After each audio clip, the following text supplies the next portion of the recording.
Oh, don't you cry for me. The Reckless Ray. Power Hour. Welcome back to your favorite hour of the week, folks. The Power Hour with yours truly, Reckless Ray. Was excited here to get into the meat and potatoes of today's hottest political topics. Orgies in D.C. TG, that's Taylor Green for all my underground friends out there.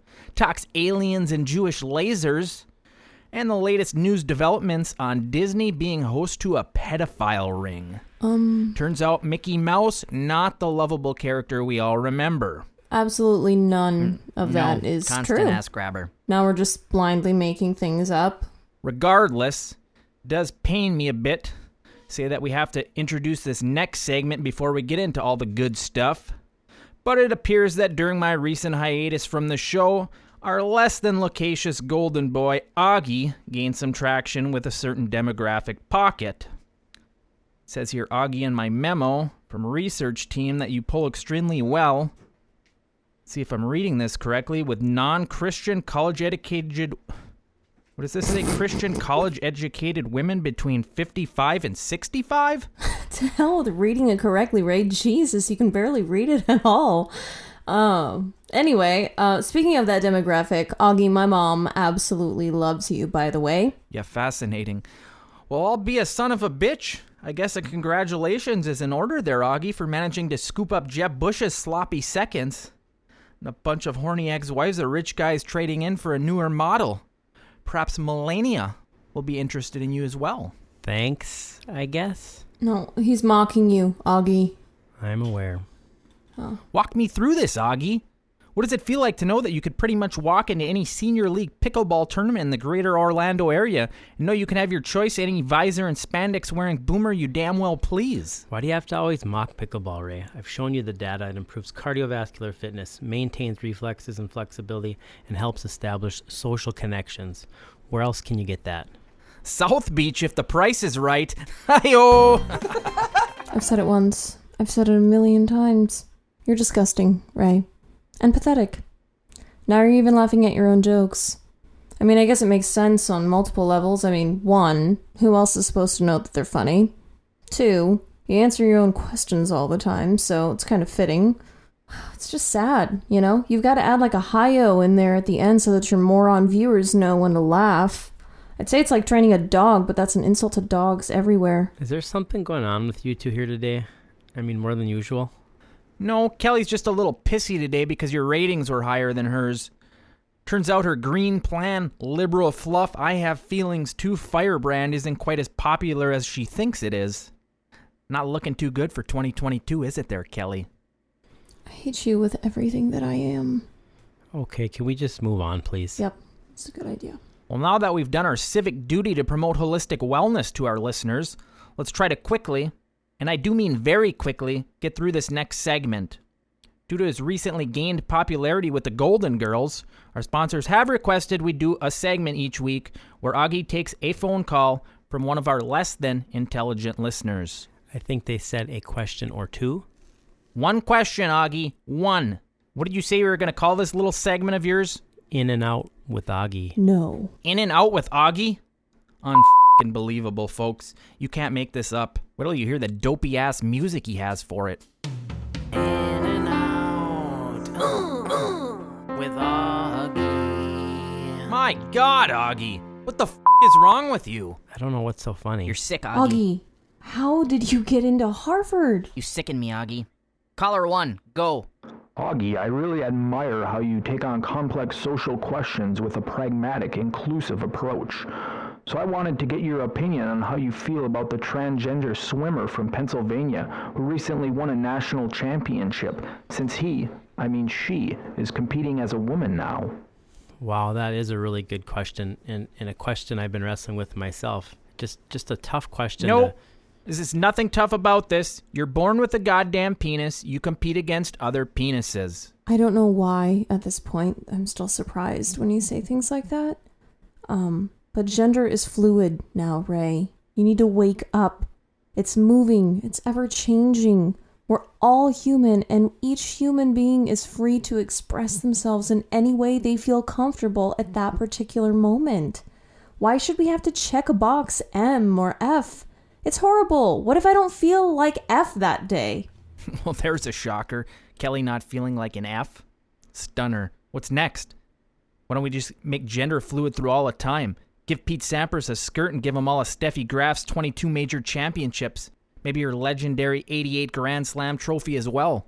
That literally has nothing to do with anything that I just said. You know, sometimes I think you just make up words and say them in an angry fashion to rile up your listeners. You scowl your face, you put up an erroneous graphic, and you act outraged. Oh, it's just groundbreaking. Never seen that on Tucker before. Welcome to news, sweetheart. And who the hell's Steffi Graf anyway? Who is Steffi Graf? Who is Steffi Graf? I wager my life that she's more woman than you will ever be. Auggie, are you getting this? Are you understanding anything she's saying right now? Well, there's a lot to digest in that last couple of minutes, but from what I can gather, Kelly is suggesting that we no longer recognize genders of any kind, a sort of asexual parallel universe, if you will, and you apparently were a very avid tennis fan in the late 1980s. I'm not sure how the two are connected, but, you know, as I'm saying this out loud, it really does explain your hatred of pickleball. Everyone knows the tennis community can't stand when we claim one more of your pristine courts with our cluttered yellow lines and miniature nets. That's it. I'm not giving this any more attention than it deserves. Pickleball or Peter Princess. Penises play with other penises. End of story. You seem to be really focused on this dueling penises concept, Ray. Should we explore that a little? Auggie, take another caller. But I thought you said I'd just get one. Damn it, Auggie, read the room. Take the next caller. Why are you so eager for me to take this next caller anyways? I said take the caller, Auggie. Turns out we have a long-time listener on the line who actually has something to talk about. You did this on purpose, didn't you? It's going to be Larry from Lancaster, isn't it? I know I stepped in it a couple minutes ago when I asked who someone was, but who is Larry from Lancaster? Who's Larry from Lancaster? Sit back and enjoy the ride on this one, Kelly. And here we go. What would you like to ask me, Larry? Yeah. Ray just told me to call in and talk about guns. Sir, did you say guns? Hey, you getting this, baby? I'm on the box again. Let the man speak, Kelly. Larry, your thoughts on guns, please. I like guns. I like looking at them, holding them, thinking about them, buying them. Well, who doesn't? Ooh, and ooh-wee. Don't get me started on shooting them. So true, so true. So true, Larry. I'm sorry, Larry. Was there a question or an idea in there somewhere? Nope. Just wanted to say I like guns. Mm-hmm. Yep. Damn government gonna take them all away. Exactly. Mm-hmm. Who in the government is going to do this? Clintons, I reckon. The Clintons. Bill and Hillary, 25 years past their political prime, are going to take your guns away. Yeah, that's right. Certainly sounds What right in to the me. fresh hell? Who is this hillbilly? The Clintons are gonna come take your guns away? Are you serious? How would that happen? Why are you degrading our listeners, Kelly? No, I want to hear it. How are the Clintons gonna take your guns away, Larry? How does that work? I think this was supposed to be my caller, Kelly. Yeah. Shut up, Auggie. This NRA redneck overcompensating with his AK-47 is an idiot. Whoa, Kelly. There's no need to say that about our hard-working simple folk out there. They built America. Larry, why don't you tell our listeners what color headband you're wearing? It's red. A little white in there too, I guess. Now, can you tell the listeners what color the walls look like in your parents' basement? I really want them to get a clear, vivid description of what so-called winning looks like.